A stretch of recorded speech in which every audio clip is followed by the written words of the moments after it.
Welcome back to another episode of the Outdoor Adventures podcast here on Brownfield. I'm Brent Barnett. And on this week's show, we're talking all things archery. Joining us today is Ryan Schutz with Bear Archery. Ryan, how's it going? It's going great. It's always a good day when you get to talk about archery. Hey, no argument here. It's one of my biggest passions, and I'm really excited to have you on the show. And would like to have you start off by telling the listeners more about your role with Bear Archery and some of the work that you do for the company. So I am the compound bow product manager for Bear Archery. So kind of all the compound bows we kind of talk about are kind of my babies. So we work with the engineering team and then the sales team to really develop whatever we can with cutting edge technology. Also, of course, keeping the customer and the dealers and the retailers in mind and what people are asking for. Because believe it or not, we all know archery is in hundreds and hundreds and probably more like thousands to millions of years old. But, it's still constantly trying to push it forward with lighter weight material and things like that. So there's always kind of something new out on the market and accessories as well. I also run our youth bows. So things that are kind of 29 pounds and less is kind of how we define that. So really what we do on my side is we want you to be as archer as soon as we can to as long as we can keep you doing archery.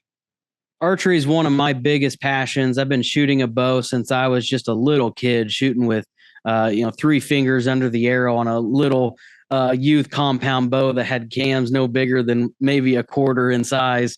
Where does your passion come from for archery?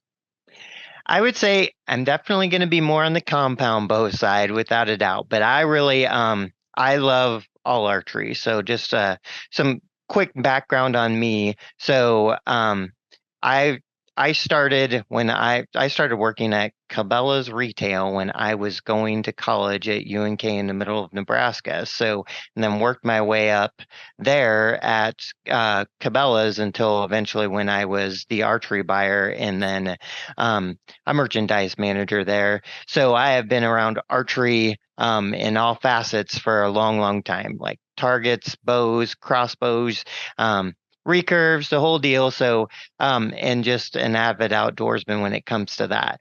I love that. I would say the compound side the most because I like the idea of the technology, yet it's still, definitely some skill involved in it for sure. Give you an idea, a couple of years ago, about 3 years ago, I was on a big turkey quest of where I wanted to, I would have to force myself to hunt sometimes with the crossbow, sometimes with the compound bow, and sometimes with the recurve. And I would literally schedule it to make sure that I took different bows out just to try to get that different experience because you hunt differently. It was fun. And I was lucky enough to have the time to work with all 3 of those bows to get proficient at them. What's your experience been like at Bear Archery, and how did you even come across this opportunity to work for them? So I was very fortunate at Cabela's. We were partnered very tightly with Bear, so I knew those guys for a long, long time, and I've been at Bear now 6 years.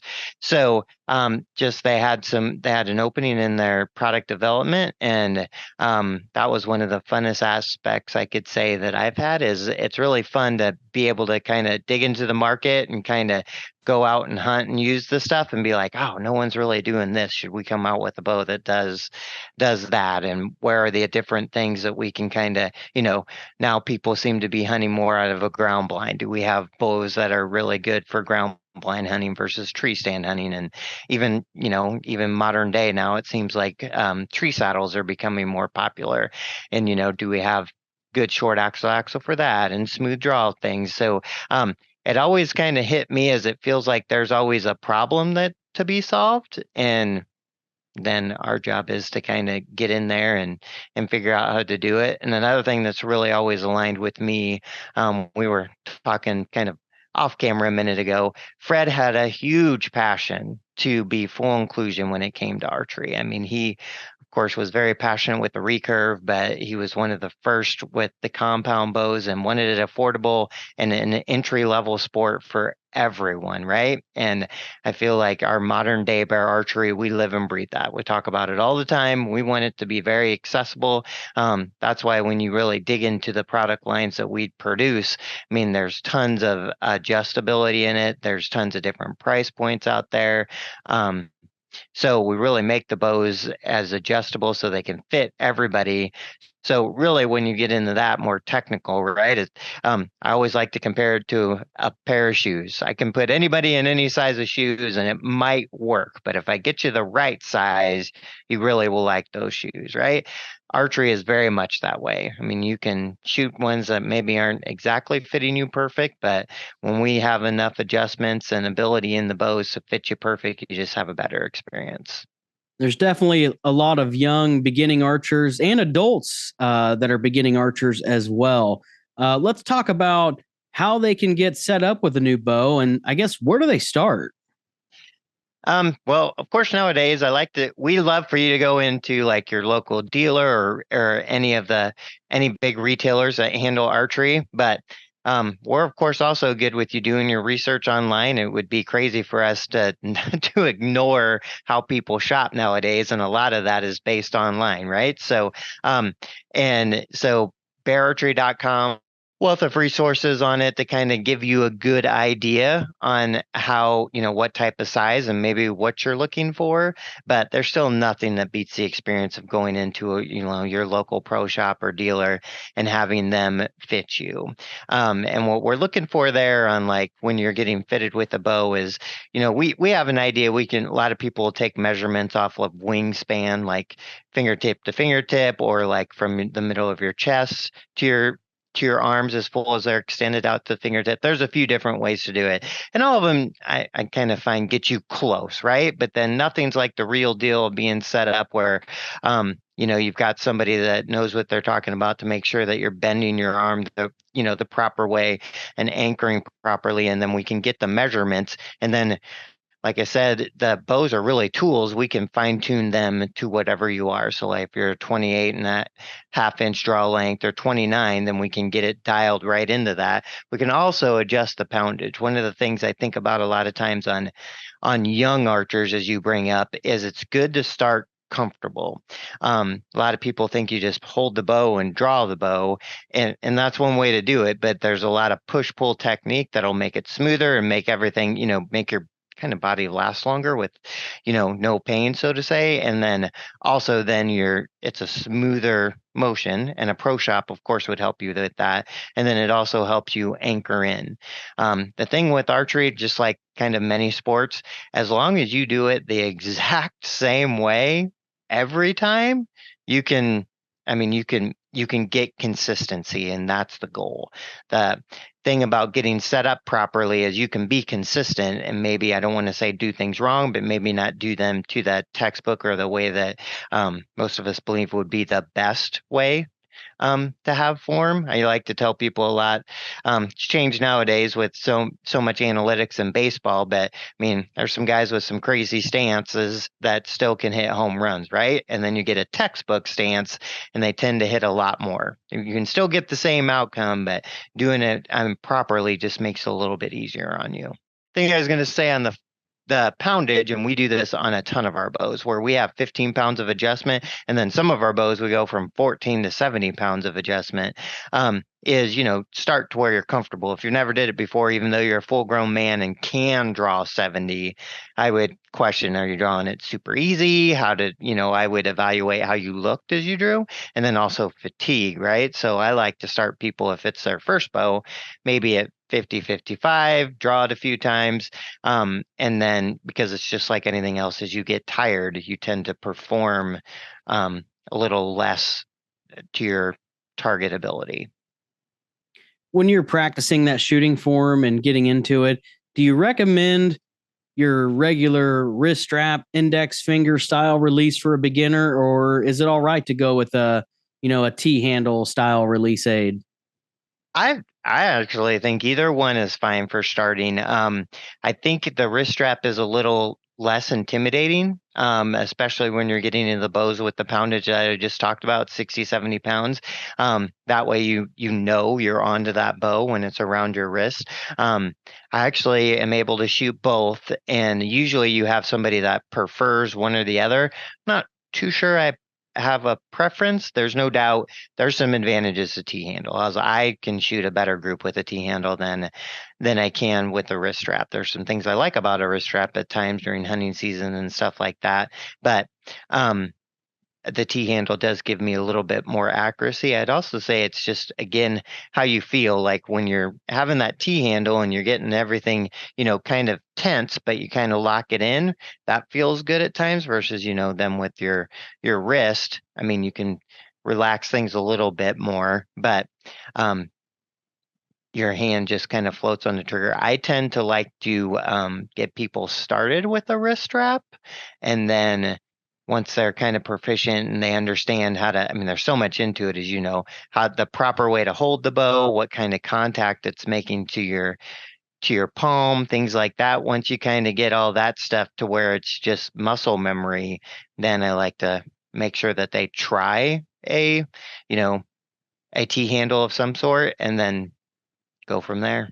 And then that's just a preference.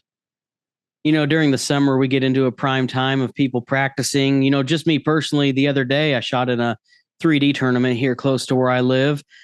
What would you say to folks that are practicing during the summer months as far as trying to keep things consistent with how they shoot during the fall, during deer season? I say it's important to remember, especially if you're still like, if your goal is hunting, let's say, right? So, because in the summer sports, I mean, it in the summertime, yeah, there's 3D tournaments. I'm actually headed to a total archery challenge in South Dakota in a few days. Which are kind of called TAC events. So they're kind of like, I feel like they're 3Ds, kind of almost on steroids. They're extremely fun to shoot. But and a really good event. But I would say I like perfect practice is what I tell people. So I try to aim small, miss small. And then so like on foam 3D targets, things like that. Also, what I'm meaning by that is in the summer, you're just able to go step outside, shoot kind of whenever you want in shorts and a t-shirt, right? But of course things get sweaty. So I tell people when you do that, like a lot of times they'll be like, oh, I've had to adjust my bow. I'd be careful with that, because are you adjusting it because things have changed or you have changed versus how it was in the fall? So I like to make sure that even though I might be adjusting the bow some for 3Ds, that I'm still like, I don't like to shoot a lot with the glove on my release hand, but I do shoot with a glove on my bow hand. So I'll make sure that I still have a glove pretty close to my bow. I might not shoot, up 20 to 50 times like I might do most days with it, but I'll have it there so I shoot a few times with it. The other thing I say too is I like to remind people, especially depending on how you're going to hunt. If you're going to get ready to train elk hunting and there's a good chance you're going to be on your knees or one knee or sitting in a blind, make sure you practice that way. You maybe not need to be in a blind, but if you know you're going to sit like on a small camping chair or folding chair or something like that, make sure you have that out there and you try like that. I think it's important that people realize that, how if you're practicing for hunting, I would always question how many times are you really shooting that deer standing straight up prone, wide open, right? Usually you're in my world, lots of times you're not. So make sure you practice some of those. Just mix them in with what you're doing and see if it changes anything. Yeah, something that always And works hopefully really it well doesn't. for something that always works really well for me, Ryan, is I do some blind bale shooting from time to time at kind of point blank range to just make sure I'm still staying consistent with my surprise release on my shots. That's really worked well for me over the years. As we wind down, I did want to talk about youth in archery and just maybe have you discuss more with the listeners some of the work that Bear Archery does to help young archers that are out there. So I'd say kind of when I think about, our line and things that we do on that is we want you to be we make sure that we have bows that you can be shooting right away, like that have kind of like just blunt tip arrows, very, very low poundage, like 10 pounds or less. So really kind of so you can mimic mom and dad, right? So which are always great memories. You're out there shooting your compound, getting ready for hunting. They've just got we have recurve style, we have small cam styles that are just easy for. I've had my kids out there at 5 years old shooting next to me a few different times and stuff like that. And then we also have bows that have huge amounts of adjustment. Like I was saying before, where you can get a bow that goes from 14 pounds to 30, or sorry, from 10 pounds to 70 pounds, and then like 14 inches of draw length. So that starts to get pretty young on when you can get them to start shooting that just for form and enjoyment. And then my biggest thing I'd always say with youth is just like any sport, make it fun. So I like what you said on shooting really close to bales. We do quite a few shoots and host things like that where we just make sure that they're successful. Throw in a 3D turkey or something like that, and they hit it. Or it's always fun to pop balloons. Just things like that. Where you get that instant reward. I mean, I can tell you, there's lots of times where I've set up targets and there's 20 balloons on there, so it's going to almost be hard not to hit it, but they don't even seem to realize it. They're just hitting the balloons and loving it. Yeah, that's great. Ryan, thanks so much for coming on the program. How can our listeners stay connected with your team at Bear Archery? I'd say, so of course, beararchery.com, but then we're very active on pretty much anywhere you go for social media. Facebook, Instagram, pretty much everywhere. And we're always trying to, talk about Fred Bear and the ways that we're trying to kind of push that forward. And then, of course, other things like when we're at TAC events and things like that, where you can come and check out the product. Thanks a lot for coming on the show. Hopefully we can catch up sometime soon.